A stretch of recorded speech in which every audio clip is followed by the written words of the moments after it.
By 2050, there will be 10 billion people on Earth. In 1987, there were 5 billion. Tear down this wall. That's right, the world population has nearly doubled since the first Predator movie came out. And more people means more food. Now, feeding 10 billion people, that's not just a challenge, it's something we've never done before. We're talking about a planet-sized buffet that needs constant refilling, where innovation and ideas must outpace our appetites, or we literally risk biting off more than we can chew. What was wasted last year would have fed our armed forces. That's like throwing victory into the garbage can.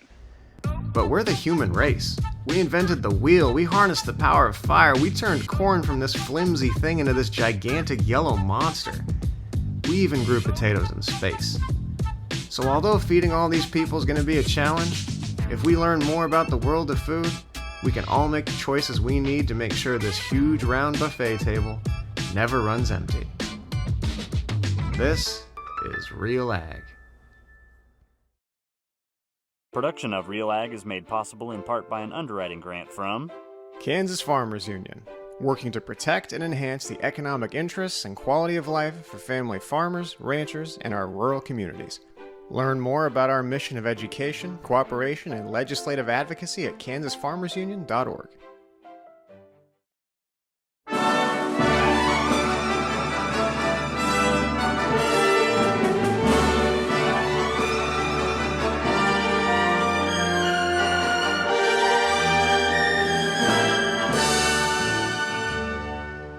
It's the 1940s, and the United States is at war. Besides bullets, the government is churning out films like never before. There's Private Snafu, a cartoon aimed at teaching soldiers what not to do, like start rumors, get malaria, or write a letter back home to your sweetie giving away secrets. There's Food for Fighters, a straightforward pep talk about the importance of nutrition on the front lines. There's films explaining what this whole German army is up to, this Japanese army. Films explaining the complex new system of ration points. We've never had to navigate this before. And then there's Hemp for Victory. Wait, hemp? While Americans are navigating new ration books and conserving every scrap, the government made a film about hemp? What was going on here? Alright, let's set the scene. It's 1942 and the United States is in the thick of World War II. The government is getting desperate. Japan's rapid expansion in the Pacific has cut off America's primary source of raw materials, especially industrial fibers like hemp, jute, and sisal. But now, with Philippine and East Indian sources of hemp in the hands of the Japanese, and shipment of jute from India curtailed, American hemp must meet the needs of our Army and Navy as well as of our industries. And suddenly, a plant that's been stigmatized for years because it's a close cousin to marijuana is back on Uncle Sam's list of essential crops. That's right, the U.S. government, the same one that had practically outlawed hemp a few years before, was now telling farmers to grow it for the good of the nation. Hemp for mooring ships, hemp for tow lines, hemp for tackle and gear, hemp for countless naval uses both on ship and shore, thread for shoes for millions of American soldiers, and parachute webbing for our paratroopers. The film showcases all of these uses for hemp. It even goes into some fun facts. The Conestoga wagons and prairie schooners of pioneer days were covered with hempen canvas. Indeed, the very word canvas comes from the Arabic word for hemp. And then the film dives into full-on infomercial mode. Step by step, it instructs farmers on how to grow, harvest, and process hemp. They made hemp look like the most straightforward, productive crop anyone could imagine. Farmers learned everything from soil preparation to fiber processing, complete with close-ups of machinery, turning these plants into strong, durable ropes. But that wasn't enough. The USDA doubled down. They handed out free seeds and machinery to incentivize planting. They even sweetened the deal with subsidies. They needed a lot of hemp, and they needed it fast. In 1942, patriotic farmers, at the government's request, planted 36,000 acres of seed hemp, an increase of several thousand%. The goal for 1943 is 50,000 acres of seed hemp. Hemp for Victory wasn't just some film, it was a call to arms. And by 1943, this propaganda blitz had worked. Tens of thousands of acres across the Midwest were transformed into hemp farms, and hemp processing plants began sprouting up like mushrooms. And then, just as suddenly as it began, the government's love affair with hemp came to an end. When the war wound down, so did the hemp campaign, and these fields were quickly replaced with other crops. And by 1950, it was as if the whole thing had never happened. But the story doesn't end here. You see, Hemp for Victory nearly disappeared. Buried so deeply, it was almost lost to history. After the war, the government seemed determined to erase this pro-hemp campaign, going so far as to deny this film's existence altogether. When activists and researchers stumbled upon mentions of it in the 1970s and sought official confirmation, government agencies flat out claimed there was no record of such a film. It was as if Hemp for Victory had been scrubbed from memory, like some type of George Orwell 1984 edit, leaving only whispers that this ever existed. But these activists, led by Jack Herer, Maria Farrow, and Carl Packard, weren't dissuaded. They searched through government archives, scoured library records, and eventually tracked down 2 original copies in the Library of Congress. The movie you're about to see, for the last 20 years, the United States government says that no such movie was ever made by any department of the United States government. Now I'd like to show you a typical letter that was sent out denying that this movie was made by the United States Department of Agriculture or any other division of the United States government. Listen to it. And have been unable to locate any film with the title Hemp for Victory that was produced by any department of the federal government. Now, the government for years have been telling all of our media that this movie didn't exist, and all of our activists were being impugned on their integrity. We think, let the movie speak for itself. Please watch all 14 minutes of this film. The truth was undeniable. Hemp for Victory was real. The government had, in fact, produced a pro-hemp propaganda film during World War II and then hidden it away, burying any acknowledgement of its previous endorsement. But this begs the question, why would the government want to deny it ever existed?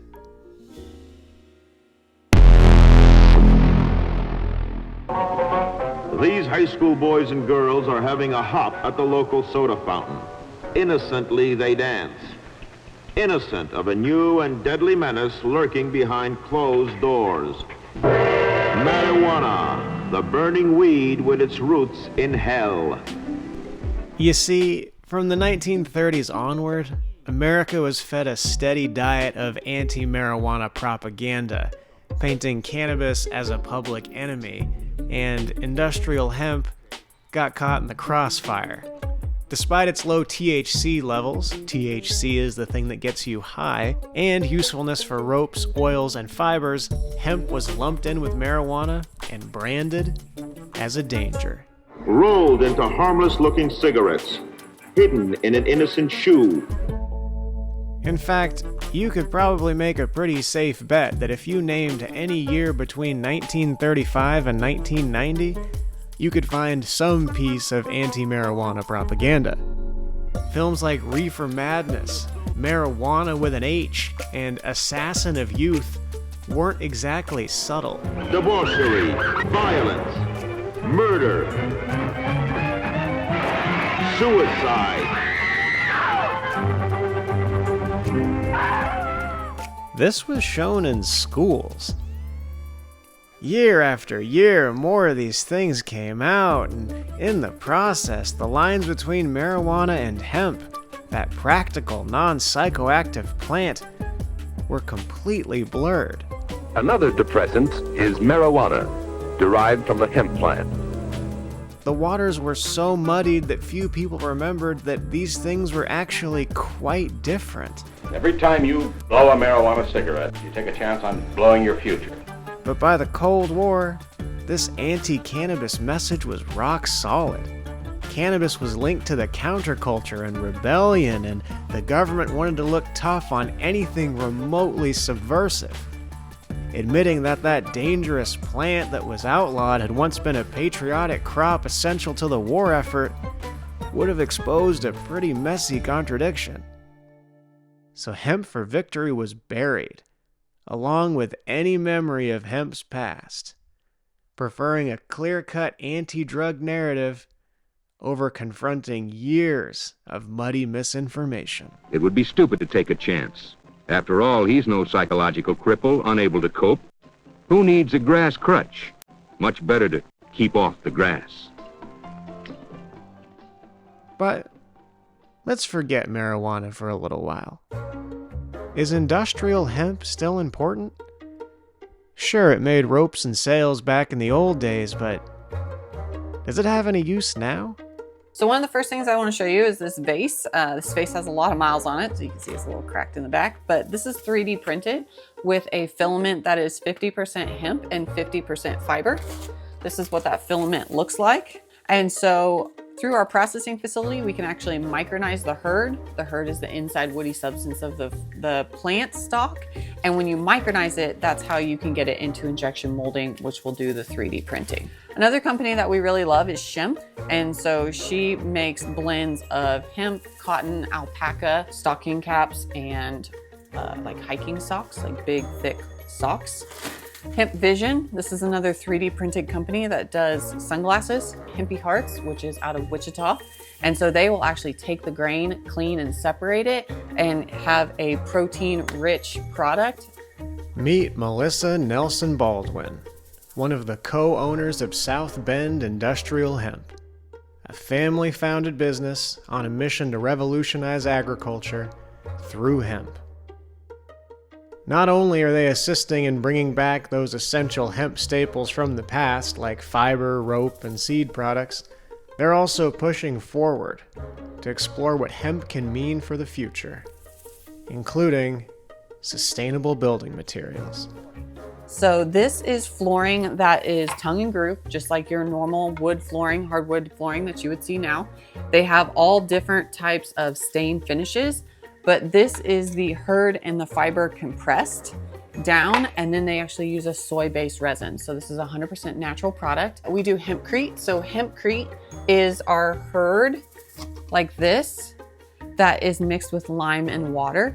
And when you mix that, it will actually create an insulation that has a very high cellulose content. So it is mold-proof, bug-proof, and fire-proof. This is a home out of Hondo, Texas, and it has adobe floors. It is 100% natural. And they can actually maintain, because of the breathability of hemp, they can maintain a temperature of 72 degrees without any air conditioning or anything like that. When we first started growing, we were the weed people, we were the marijuana farmers. You know, there was just a fundamental misconception of what we were trying to do. We started our Facebook page. We were always very transparent from day one and really took an educational approach. We host about 100 tours a year on our farm, everything from homeschooling groups to Farm Bureau's president to Kansas legislatures. Like, we want people to come out, learn about the crop, learn about its potential, as well as farming as a whole, just because there is so much miscommunication and misinterpretation of the ag industry. So again, hemp, there's 0% waste. This is the hurd, which is micronized. So again, we talked about micronized. You can see it's very fluffy and light compared to something that you would use in hempcrete that is a larger size. But that micronized hurd, we can actually pelletize it. And this will go into heating homes. And so we actually send this overseas as an alternative fuel source for people heating their homes. We had to go through a rigorous testing process to ensure that we weren't burning off anything that could be toxic to humans or animals or the planet. And we were able to pass all of those inspections. And so now this is a heat source. So when I do a lot of my talks, I try to bring it back to something that they're familiar with. So I really love giving this example of when you go into the grocery store and you look at the peppers, you've got bell peppers and you've got jalapeno peppers. While they're both peppers, they're two very different types of peppers.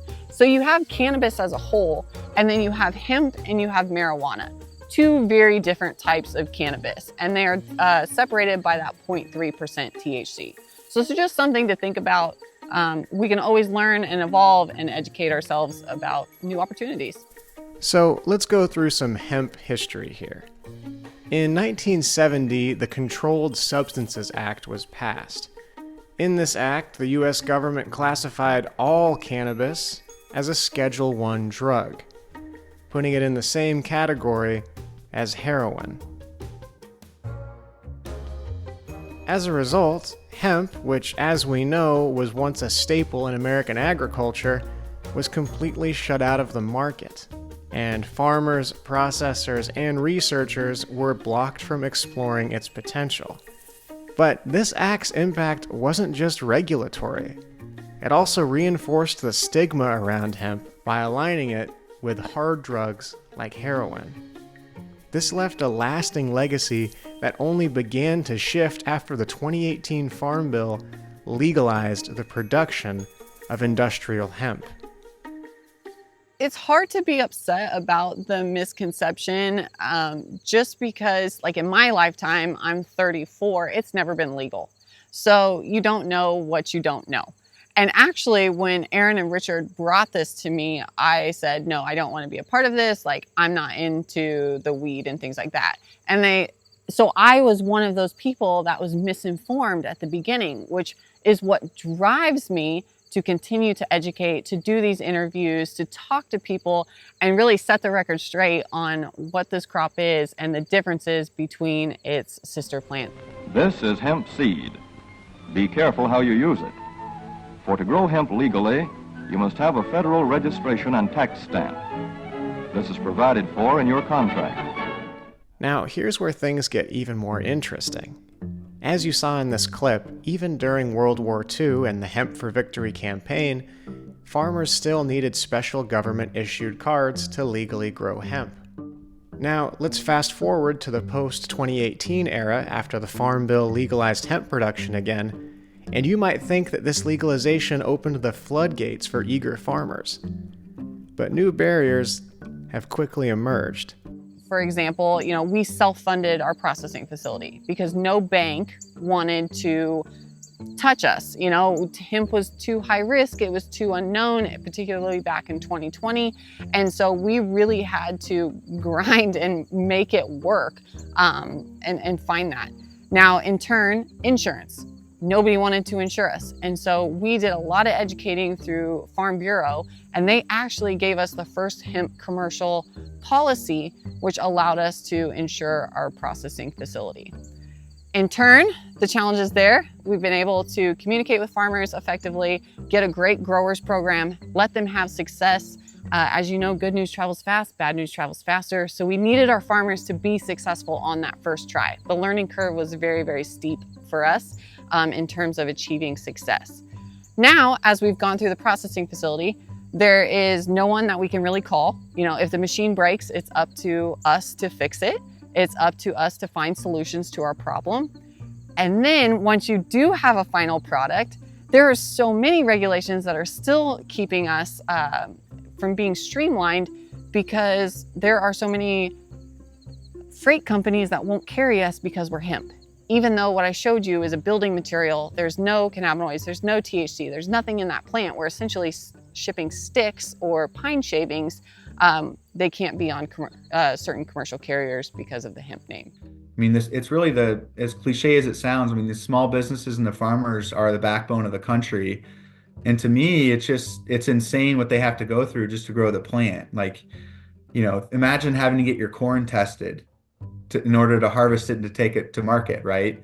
I mean, in a sense, you do get it tested, but it's all self-regulated, right? The marketplace dictates, how much water they need in it and all that. Like, just get government out of the way and let us develop the marketplace. That's the ultimate call to action. Meet Justin Swanson, the president of the Midwest Hemp Council. With his deep expertise as one of the nation's leading hemp lobbyists and lawyers, not only is he a wealth of information, but he's also at the forefront of an industry that's transforming agriculture, policy, and business. I mean, I love policy. Policy nerd. I'm a lobbyist by trade, so I saw an opportunity where the older generation wasn't willing to get laughed at for, I guess, 10 years now. But I truly believe in the plant. I think it symbolizes freedom, it symbolizes choice, and it really symbolizes empowering our farmers and small businesses to create generational wealth, right, in our country that hasn't been available for 100 years. Like we've talked about, there's just so many government barriers to the marketplace right now that if we could just remove them or mitigate them, it's really going to unleash, again, the opportunity that I think a lot of people see. I think the one good thing is that there's a lot of attention on the marketplace right now. And what's happening is I think the Hill congressmen, their staff, congresswomen and their staff are getting more and more educated on, one, the opportunities of the marketplace, and two, really understanding that government right now is the one that's really, government action and inaction, both, unsurprisingly, are really suffocating the potential of the marketplace, right? The whip straw back and forth on, this language that gets introduced, scares everybody, chills the marketplace. It's just not helpful for farmers who aren't used to getting background checks to grow an agricultural commodity, right? We need to really unleash our American farmers on this marketplace by not regulating this plant out of fear anymore, and really regulating it from the view of, one, how do we capture the entire cannabis marketplace that we know exists today, and transition all of those producers and consumers over to a regulated marketplace. Again, it just comes down to, I think the more and more educated policymakers get about the industry, the less and less likely they're going to fall for these emotional arguments to get them to do knee-jerk reaction policy changes. And again, I think the more educated consumers get about the marketplace, it's going to end up where it needs to end up. What's the main thing you've learned being in this field for so long and seeing all the different angles that people can approach this plant from? What's the main thing you've learned from all this work? I think how much grit people in the industry really have. Again, we've talked a lot about the hurdles from government, the hurdles from general marketplace conditions, right? At the end of the day, people are growing this crop and experimenting with it because they believe in it. They understand the potential. And I think that's what makes it so appealing is it's not really the older generation doing it. It's given a reason for the younger generation to come back to the family farm and take it over. I've seen that firsthand several times over. And I think that's the coolest part is the opportunity it gives for the next leaders on the family farm. The most surprising thing that I've learned on this journey is you can't change people's minds. So we don't sell to farmers. We don't try to persuade anybody to change to hemp. All we do is present the facts. We educate on what we know, and then we give you the opportunity to make the educated decision on if you want to, quote unquote, like hemp or not. So we found that that's a very approachable option. We're not looking to replace any industry. We're just looking to supplement and meet consumer requests. And so people are calling for more sustainable building methods. People are calling for more sustainable products, and hemp can help meet those calls. Right now, though, it is a little more expensive for you to go get a hemp t-shirt or a hemp plastic product because we aren't at volume and scale yet. We are very much in the chicken before the egg. And so we need the consumers' support. We need you to continue to buy hemp products. We'll continue to drive our demand, which ultimately will drop the cost for the consumers. I just think I just use one word, and it's just opportunity, right? It's no matter where you are, what your skill is, what your trade is, there's a way that you can work with the plant, a product, a farmer. Like there's a way to get involved And I think if you're looking to learn things and you're a constant learner, there's no better place than to be the hemp industry. It's very much a generational thing too. You know, there are some people, it doesn't matter how much economic development we bring into this community or to this state, they're not interested, you know, and that's okay. So we, again, present the information, we give people the opportunity, and if this conversation that I'm having with you today changes one person's mind, it was worth the time.